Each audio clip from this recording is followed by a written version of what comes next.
ಶ್ರೀ ಗುರುಭ್ಯೋ ನಮಃ. ಚತುರ್ಭುಜಾಂ ಮಹಾಗೌರೀಂ ಪಾಶಾಂಕುಶವರಾಭಯಾಂ ಧ್ಯಾಯೇತ್ ಮಾಂ ಶಿವಾರ್ಧಾಂಗೀಂ ಭಕ್ತಾಭೀಷ್ಟವರಪ್ರದಾಂ. ಶ್ರೀಮಾತ್ರೇ ನಮಃ. ನಮಸ್ಕಾರ ವೀಕ್ಷಕರೇ, ವಿನಾಯಕ್ ಆಸ್ಟ್ರೋಟಾಕ್ಸ್ಗೆ ತಮಗೆಲ್ಲರಿಗೂ ಆದರದ ಸ್ವಾಗತ. ನಾವಿವತ್ತಿನ ದಿವಸ ಅಕ್ಟೋಬರ್ ತಿಂಗಳಿನಲ್ಲಿ ಗ್ರಹಗಳು ಸಂಚರಿಸಿದಾಗ 12 ರಾಶಿಗಳಲ್ಲಿ ಬರ್ತಕ್ಕಂತಹ ಫಲಾಫಲಗಳು ಯಾವ ರೀತಿ ಇದೆ ಅಂತ ಹೇಳುವಂಥದ್ದನ್ನು ಇವತ್ತಿನ ದಿವಸ ತಿಳಿದುಕೊಳ್ಳುವ. ಪ್ರಥಮವಾಗಿ 9ನೇ ತಾರೀಕು ಗುರು ವಕ್ರಗತಿಯನ್ನ ಆರಂಭ ಮಾಡುವಂಥದ್ದು, 10ನೇ ತಾರೀಕು ಬುಧನು ತುಲಾ ರಾಶಿಯನ್ನು ಪ್ರವೇಶ ಮಾಡುವಂಥದ್ದು, 12ನೇ ತಾರೀಕು ಶುಕ್ರನು ವೃಶ್ಚಿಕ ರಾಶಿಯನ್ನು ಪ್ರವೇಶ ಮಾಡುವಂಥದ್ದು, 17ನೇ ತಾರೀಕು ರವಿಯು ತನ್ನ ನೀಚ ಸ್ಥಾನವಾಗಿರ್ತಕ್ಕಂತಹ ತುಲಾ ರಾಶಿಯನ್ನು ಪ್ರವೇಶ ಮಾಡುವಂಥದ್ದು, 20ನೇ ತಾರೀಕು ಕುಜನು ಕರ್ಕಾಟಕ ರಾಶಿಯನ್ನ ತನ್ನ ನೀಚ ಸ್ಥಾನವಾಗಿರ್ತಕ್ಕಂತಹ ಸ್ಥಾನವನ್ನ ಪ್ರವೇಶ ಮಾಡುವಂಥದ್ದು. ಈ ರೀತಿಯಾದಂತಹ ಗ್ರಹಸ್ಥಿತಿಗಳ ಮುಖಾಂತರವಾಗಿ ರಾಶಿಗಳಲ್ಲಿ ಯಾವ ರೀತಿಯಾದಂತಹ ಪ್ರಭಾವಗಳು ಬೀರ್ಲಿಕ್ಕಿದೆ, ಯಾವ ರೀತಿಯಾದಂತಹ ಫಲಾಫಲಗಳು ನಮಗೆ ಸಿಗುತ್ತೆ ಅಂತ ಹೇಳುವಂಥದ್ದನ್ನು ಇವತ್ತಿನ ದಿವಸ ತಿಳಿದುಕೊಳ್ಳುವ. ವೃಶ್ಚಿಕ ರಾಶಿ. ವೃಶ್ಚಿಕ ರಾಶಿಯವರಿಗೆ ಈ ತಿಂಗಳಿನಲ್ಲಿ ಯಾವ ರೀತಿಯಾದಂತಹ ಫಲಾಫಲಗಳಿದೆ ಅಂತ ಹೇಳುವಂಥದ್ದನ್ನು ತಿಳಿದುಕೊಳ್ಳುವ. ಜನ್ಮರಾಶಿಯಲ್ಲಿರ್ತಕ್ಕಂಥ ಶುಕ್ರನಿಂದಾಗಿ ಹೊಸ ಹೊಸ ಕಾರ್ಯಗಳನ್ನು ಮಾಡಲಿಕ್ಕಿರಬಹುದು, ಕೆಲಸಗಳನ್ನು ಮಾಡಲಿಕ್ಕಿರಬಹುದು, ಒಳ್ಳೆಯ ರೀತಿಯಾದಂಥ ಉತ್ತೇಜನಗಳು, ಸಹಾಯ ಸಹಕಾರಗಳು ಕೂಡ ಸಿಗುವಂಥ ಯೋಗಗಳಿದೆ. ಆರೋಗ್ಯದಲ್ಲಿ ಕೂಡ ಅಭಿವೃದ್ಧಿ ಆಗುವಂಥ ಯೋಗ ಈ ಸಂದರ್ಭದಲ್ಲಿರುತ್ತೆ. ಇನ್ನು ದ್ವಿತೀಯ ಸ್ಥಾನವನ್ನು ನೋಡೋದಾದರೆ ದ್ವಿತೀಯಾಧಿಪತಿಯಾದಂತಹ ಗುರುವು 7ನೇ ಸ್ಥಾನದಲ್ಲಿರೋದ್ರಿಂದಾಗಿ ದುಡ್ಡಿಗೆ ಸಂಬಂಧಪಟ್ಟಿರ್ತಕ್ಕಂಥ ವಿಷಯದಲ್ಲಿ ಒಳ್ಳೆಯ ರೀತಿಯಾದಂಥ ಪ್ರತಿಫಲವನ್ನು ಈ ಸಂದರ್ಭದಲ್ಲಿ ಕಾಣಬಹುದು. ಕುಟುಂಬದಲ್ಲಿಯೂ ಕೂಡ ಸುಖ ಶಾಂತಿ ನೆಮ್ಮದಿಯನ್ನು ಅನುಭವಿಸುವಂಥ ಯೋಗಗಳಿದೆ. ಅದೇ ರೀತಿಯಾಗಿ ಮಾತಿನ ಕೌಶಲ್ಯವು ಅಭಿವೃದ್ಧಿ ಆಗುವಂಥದ್ದು, ಶಿಕ್ಷಣ ಕ್ಷೇತ್ರದಲ್ಲಿರುವವರಿಗೆ ವಿಶೇಷವಾಗಿರ್ತಕ್ಕಂಥ ಫಲವನ್ನು ಅನುಭವಿಸುವಂಥ ಯೋಗ ಈ ಸಂದರ್ಭದಲ್ಲಿರುತ್ತೆ. ವಿದ್ಯಾರ್ಥಿಗಳಿಗೂ ಕೂಡ ವಿದ್ಯಾಭ್ಯಾಸಕ್ಕೆ ಒಳ್ಳೆಯ ರೀತಿಯಾದಂತಹ ಪ್ರತಿಫಲಗಳು ಕೂಡ ಸಿಗುವಂಥ ಯೋಗ ಈ ಸಂದರ್ಭದಲ್ಲಿರುತ್ತೆ. ಹೈಯರ್ ಎಜುಕೇಷನ್ ಮಾಡುವವರಿಗೂ ಕೂಡ ಒಳ್ಳೆಯ ಸಪೋರ್ಟ್ ಕೂಡ ಈ ಸಂದರ್ಭದಲ್ಲಿ ಸಿಗುತ್ತೆ. ಇನ್ನು ತೃತೀಯ ಸ್ಥಾನವನ್ನು ನೋಡಿದಾಗ ಸಹಾಯ ಸಹಕಾರ ಪರಾಕ್ರಮ ಸ್ಥಾನ ಅಂತ ಹೇಳ್ತೇವೆ. ಆ ಸ್ಥಾನಾಧಿಪತಿಯಾದಂತಹ ಶನಿಯು ಚತುರ್ಥ ಸ್ಥಾನದಲ್ಲಿರುವಂಥದ್ದು, ಭೂಮಿಯನ್ನು ಖರೀದಿ ಮಾಡುವಂತಹ ಯೋಗ, ಸಹಾಯ ಸಹಕಾರಗಳು ಸಿಗುವಂಥದ್ದು, ಸಹೋದರರಿಂದ ಸಹಕಾರಗಳು ಸಿಗುವಂತಹ ಯೋಗ ಈ ಸಂದರ್ಭದಲ್ಲಿರುತ್ತೆ. ಕೃಷಿ ಕೈಂಕರ್ಯಗಳಲ್ಲಿ ತೊಡಗಿಸಿಕೊಳ್ಳುವಂತಹ ಯೋಗ ಈ ಸಂದರ್ಭದಲ್ಲಿರುತ್ತೆ. ಪಶು ಸಾಕಾಣಿಕೆ ಇರಬಹುದು ಅಥವಾ ಹಾಲಿಗೆ ಸಂಬಂಧಪಟ್ಟಿರ್ತಕ್ಕಂತಹ ವ್ಯವಹಾರ ಮಾಡುವವರಿಗೂ ಕೂಡ, ಅದರ ಉತ್ಪನ್ನಗಳನ್ನು ಮಾರಾಟ ಮಾಡುವವರಿಗೂ ಕೂಡ ಒಳ್ಳೆ ರೀತಿಯಾದಂತಹ ಫಲವನ್ನು ಈ ಸಂದರ್ಭದಲ್ಲಿ ಕಾಣಬಹುದು. ಕಬ್ಬಿಣಕ್ಕೆ ಸಂಬಂಧಪಟ್ಟಿರ್ತಕ್ಕಂತಹ ವ್ಯಾಪಾರ ವ್ಯವಹಾರ ಮಾಡುವವರಿಗೆ ಒಳ್ಳೆಯ ರೀತಿಯಾದಂಥ ಫಲವನ್ನು ಈ ಸಂದರ್ಭದಲ್ಲಿ ಕಾಣಬಹುದು. ಅಥವಾ ವಿದೇಶಕ್ಕೆ ಸಂಬಂಧಪಟ್ಟಿರ್ತಕ್ಕಂಥ ಕಂಪನಿಗಳಲ್ಲಿ ಕೆಲಸ ಮಾಡುವವರಿಗಿರಬಹುದು ಅಥವಾ ವಿದೇಶಕ್ಕೆ ಪ್ರಯಾಣ ಮಾಡುವವರಿಗೂ ಕೂಡ ಒಳ್ಳೆಯ ರೀತಿಯಾದಂಥ ಫಲವನ್ನು ಈ ಸಂದರ್ಭದಲ್ಲಿ ಕಾಣಬಹುದು.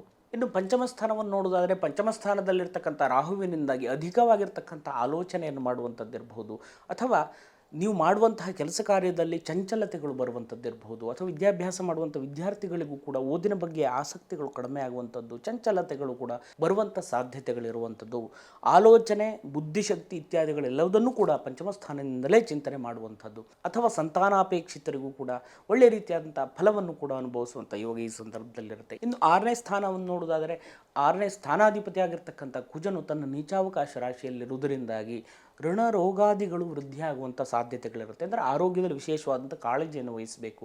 ಸರಿಯಾದಂತಹ ಸೂಕ್ತ ವೈದ್ಯರ ಸಲಹೆಯನ್ನು ತೆಕ್ಕೊಂಡು, ಸರಿಯಾದಂಥ ಚಿಕಿತ್ಸೆಯನ್ನು ತೆಕ್ಕೊಂಡು, ಆರೋಗ್ಯದ ವಿಷಯದಲ್ಲಿ ಯಾವುದೇ ಕಾರಣಕ್ಕೂ ನೆಗ್ಲೆಕ್ಟ್ ಮಾಡದೇನೆ ಮುಂದುವರೆದ್ರೆ ಒಳ್ಳೆಯ ರೀತಿಯಾದಂಥ ಫಲವನ್ನು ನೀವು ಈ ಸಂದರ್ಭದಲ್ಲಿ ಕಾಣಬಹುದು. ಋಣ ಅಂತ ಹೇಳಿದರೆ ಸಾಲಗಳು ವೃದ್ಧಿಯಾಗುವಂಥ ಸಾಧ್ಯತೆಗಳಿರುತ್ತೆ. ಅನಾವಶ್ಯಕವಾಗಿರ್ತಕ್ಕಂಥ ಖರ್ಚುಗಳು ಅಥವಾ ಅನಾವಶ್ಯಕವಾಗಿರ್ತಕ್ಕಂಥ ಕೆಲವಷ್ಟು ವಿಷಯಗಳಲ್ಲಿ ನಿಮ್ಮನ್ನು ನೀವು ತೊಡಗಿಸ್ಕೊಳ್ಳದೇನೆ ನಿಮ್ಮ ಸರಿಯಾದಂತಹ ಒಂದು ಕಾರ್ಯಗಳಲ್ಲಿ ನೀವು ತೊಡಗಿಸ್ಕೊಂಡ್ರೆ ಒಳ್ಳೆಯ ರೀತಿಯಾದಂಥ ಪ್ರತಿಫಲವನ್ನು ಕಾಣ್ಬೋದು. 7ನೇ ಸ್ಥಾನದಲ್ಲಿರ್ತಕ್ಕಂಥ ಗುರುವಿನಿಂದಾಗಿ ಒಳ್ಳೆಯ ರೀತಿಯಾದಂಥ ಪ್ರತಿಫಲ, ಒಳ್ಳೆಯ ದೈವಾನುಗ್ರಹವು ಕೂಡ ಈ ಸಂದರ್ಭದಲ್ಲಿರುತ್ತೆ. ವಿವಾಹಕ್ಕೆ ಪ್ರಯತ್ನ ಮಾಡ್ತಾ ಇರುವವರಿಗೂ ಕೂಡ ಒಳ್ಳೆಯ ಸಂಬಂಧಗಳು ಕೂಡಿ ಬರುವಂಥ ಯೋಗ ಈ ಸಂದರ್ಭದಲ್ಲಿರುತ್ತೆ. ಇನ್ನು 8ನೇ ಸ್ಥಾನವನ್ನು ನೋಡೋದಾದರೆ 8ನೇ ಸ್ಥಾನಾಧಿಪತಿಯಾದಂತಹ ಬುಧನು 12ನೇ ಸ್ಥಾನದಲ್ಲಿರೋದರಿಂದಾಗಿ ಸಣ್ಣ ಪುಟ್ಟ ವಿಷಯದಲ್ಲಿಯೂ ಕೂಡ ಹೆಚ್ಚಿನದಾಗಿರ್ತಕ್ಕಂಥ ಟೆನ್ಷನನ್ನು ಮಾಡಿಕೊಂಡು ಮುಂದುವರಿಯುವಂಥ ಸಾಧ್ಯತೆಗಳಿರುತ್ತೆ.